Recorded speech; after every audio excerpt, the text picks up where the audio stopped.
boire de l'eau. Pourquoi tu te demandes jusqu'à 400 000? Je ne dis pas toi, tes confrères quoi, tes confrères ingénieurs. C'est même pour cette expertise-là. Bon, en fait, moi je ne sais pas. Moi, je ne vais pas parler des autres. Moi, je parle de moi personnellement. Vous voyez. Maintenant, les visites de terrain que moi je fais, généralement, ça dépend en fonction de la zone. Vous voyez. Moi, je suis basé à Yaoundé, par exemple. Si vous avez votre terrain qui est à Yaoundé et que je dois faire une visite de terrain, normalement, c'est moins de 100 000 francs.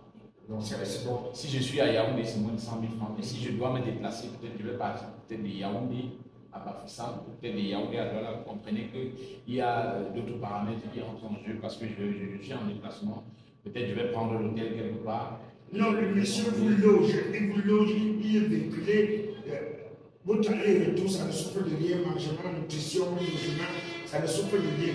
Il dit seulement l'espèce qui va te donner pour que tu viennes étudier le terrain de lui. Elle plus 2 peut entrer ici. Voilà. Bon, en fait, je crois que vous êtes en train de mélanger les choses. Ou sinon, je vous comprends peut-être mal. Il y a ce qu'on appelle la visite de terrain et l'étude du sol. Je ne sais pas si... Je parlais donc de l'étude du sol. Voilà, l'étude du sol, ça s'appelle généralement les études géotechniques. On fait des études... Voilà, on fait des études... Voilà, maintenant s'il s'agit des études géotechniques, je vais même aller jusqu'à vous dire que 400 000, c'est même peu.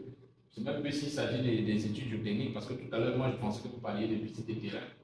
S'il s'agit des études géotechniques, ça dépend, comme je viens de vous expliquer, ça dépend du type de sol. Vous savez, parce qu'on ne peut pas construire, par exemple, un bâtiment dont, quand la hauteur de votre bâtiment est déjà supérieure à 10 mètres, ça devient impératif qu'on fasse une étude du sol pour avoir la capacité portante du sol, pour savoir si le sol sur lequel on va implanter le bâtiment doit pouvoir tenir, pour savoir si le sol doit résister. Parce que si on ne fait pas une étude du sol, il y a de fortes chances qu'à la fin du calcul de structure, bon, le calcul de structure, ce sont des évaluations que l'on fait dans le bureau d'études pour avoir les caractéristiques du projet. Il peut arriver qu'à la fin du projet, on se rend compte peut-être que le projet est plus lourd, que la contrainte admissible du sol est inférieure au poids ou alors à la contrainte du projet ou alors à la capacité portante du sol est vraiment inférieure au poids de la maison. Vous comprenez que vous-même, vous ne pouvez pas porter une charge qui est plus lourde que vous.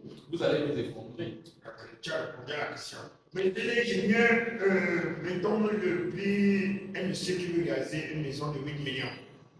Par exemple, chez moi à Bantou, le terrain est bon et tout, il veut réaliser une maison de 8 millions. Votre entreprise, Vision Éco-Construction, si par exemple le monsieur paye 5 millions, est-ce qu'il peut avoir les clés de sa maison avant de finir le reste? Ou bien ça se passe comment? Généralement, Vision Éco-Construction Cameroun, nous faisons ce qu'on appelle des projets clés en main. Vous voyez, lorsque vous dites que si le monsieur veut réaliser un projet de 8 millions, s'il paye 5 millions, quand vous dites qu'il paye 5 millions, ça veut dire qu'il paye 5 millions, réalise d'abord son projet avant qu'il finisse le reste après. Oui. Bon, oui, là c'est possible, mais... Si vous préfinancez ici également, pour donner la confiance. C'est possible, mais c'est sur des bases bien définies. Vous voyez, on va devoir arrêter son titre foncier parce que, vous savez, rien ne prouve rien ne prouve qu'il va payer le reste. On peut réaliser son projet et à la fin, il vous dit, moi j'avais tout payé. Oui, il prend les...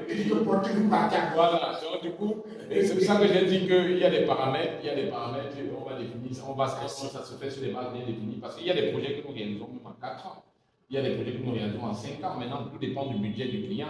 Il y a des clients qui construisent leur maison en 5 ans, genre, peut-être il vient à l'entreprise, il fait sa réservation, et il paye progressivement. Bref, on fait son débit. Chaque fin du mois, on lui dit que bon, vous allez verser tel montant, quand ça va peut-être atteindre 40 ou 50%, on commence sur votre projet. Et au fur et à mesure qu'on avance, on va vous donner les échelonnements de paiement. Comment est-ce que vous allez payer pour réaliser votre projet jusqu'à la fin? C'est possible, mais c'est quelque chose qui est un peu risqué parce que vous et moi, on connaît comment est-ce que les hommes se comportent.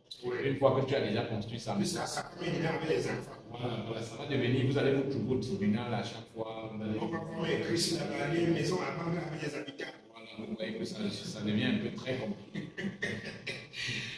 Monsieur Yannick, tu vas rester dans ce studio, c'est demain les auditeurs, si vous allez poser des questions à l'ingénieur. Pour être ingénieur, il faut avoir quel niveau d'études, monsieur? Bon, il y a un ingénieur, ce qu'on appelle ingénieur de travaux et ingénieur de conception.